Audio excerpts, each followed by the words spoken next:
Bienvenue pour cette nouvelle exploration. Aujourd'hui, on va plonger dans les idées assez percutantes de L'autoroute du millionnaire, le livre de M.J. DeMarco. Ah, un livre qui secoue un peu, hein. Carrément.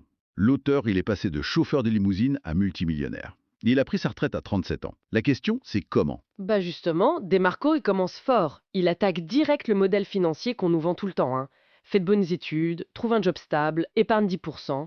Investi en bourse et hop, retraite à 65 ans. Le classique. Voilà. Et pour lui, ça, c'est la voie lente. Il dit que ça mène souvent à une vie financière, médiocre, et surtout qu'on gâche nos meilleures années comme ça. Ouch. C'est direct. Oui. Et il propose une alternative, une voie beaucoup plus rapide et surtout sur laquelle on aurait plus de contrôle. Ça m'intrigue. Alors comment il découpe ça? Il me semble qu'il identifie trois chemins financiers. C'est ça, 3 trajectoires. La première, il l'appelle le trottoir. C'est un peu la caricature, hein. On vit au jour le jour, on dépense tout. Souvent à crédit, j'imagine. Exactement. L'équation, c'est simple. Richesse égale revenu plus dette. Autant dire que le résultat, c'est la précarité, zéro sécurité. Ok, ça c'est clair. Et la fameuse voie lente, alors? Qu'est-ce qui ne va pas à part le fait que ce soit lent? Bah oui, il y a la lenteur extrême, bien sûr, mais Desmarco pointe surtout le manque de contrôle. Quand tu es sur cette voie, ta richesse, elle dépend de ton emploi que tu peux perdre Hmm. et des marchés financiers. Et ça, c'est complètement imprévisible, on le sait bien. Donc l'équation, c'est richesse égale emploi plus marché boursier, en gros. C'est ça. Et il dit, même si ça marche, au final, t'es riche trop tard. T'as plus l'énergie ou l'envie d'en profiter pleinement. D'accord, je vois le tableau. Ce qui nous amène logiquement à sa solution. L'autoroute. Qu'est-ce qu'elle a de si différent? Alors, l'autoroute, c'est la voie de l'entrepreneur, celui qui crée son business, qui crée de la valeur. Et là, l'équation, elle change du tout au tout. Ah oui? C'est richesse égale bénéfice net plus valeur des actifs. Le point clé, c'est que ces variables, le bénéfice, la valeur de ton entreprise, elles sont sous ton contrôle ou en tout cas beaucoup plus. Et elles peuvent augmenter bien plus vite, j'imagine. Exactement. Le potentiel est quasi illimité. Ça permet d'accélérer la création de richesses de façon spectaculaire. C'est un changement complet de perspective, en fait. Passer de subir l'économie à la créer un peu soi-même. C'est tout à fait ça. Le vrai changement, selon De Marco, c'est dans la tête. Faut passer d'une mentalité de consommateur à une mentalité de producteur. Producteur. D'accord. Et il insiste bien, le but, c'est pas de courir après le fric pour le fric.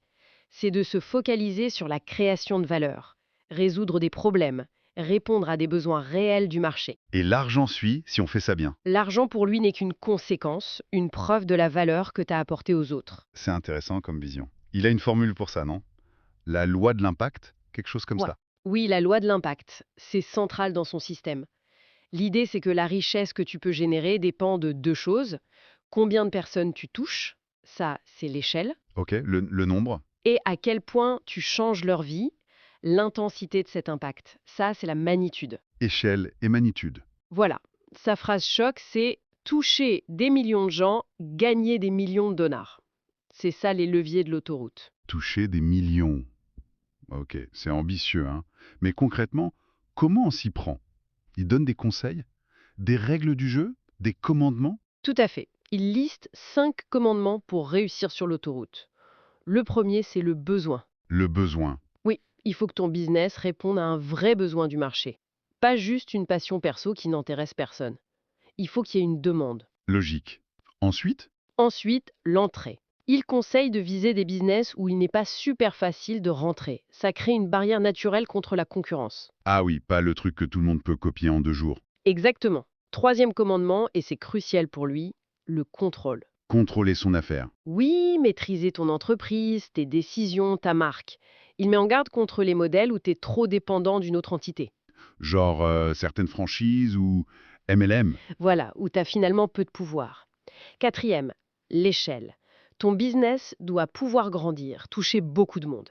Pas juste le quartier, mais potentiellement le monde entier. Penser grand dès le départ. C'est l'idée. Et le dernier commandement, il touche à notre ressource la plus limitée, Le temps. le temps, oui. Le but ultime, c'est de construire un business qui peut tourner et générer du revenu sans que tu doives y passer tout ton temps. Se divorcer d'avec le temps, comme il dit. C'est ça. Créer des systèmes autonomes. Il parle d'arbre afrique. Des arbres afriques. C'est-à-dire.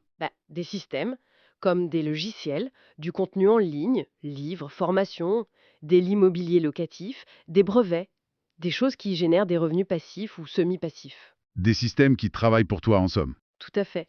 Donc, pour résumer, Demarco, il vend pas du rêve ou de l'argent facile, hein. Attention, Non, ça a l'air exigeant. très exigeant. Son autoroute, ça demande de changer de casquette, de devenir producteur, de se concentrer sur la valeur qu'on apporte et de construire un vrai système. Un système contrôlable, scalable, qui répond à un besoin. C'est une approche qui pousse vraiment à réfléchir sur sa propre trajectoire financière, c'est sûr. Absolument. Pour conclure, peut-être une question un peu dans l'esprit des Marco, histoire de laisser matière à penser. Si on se projette, disons, dans 10 ans, Mhm. qu'est-ce qui nous laisserait le plus de regrets? Avoir tenté sa chance sur cette fameuse autoroute et peut-être échoué, ou ne jamais avoir osé essayer? Bonne question. Ça laisse songeur, en effet.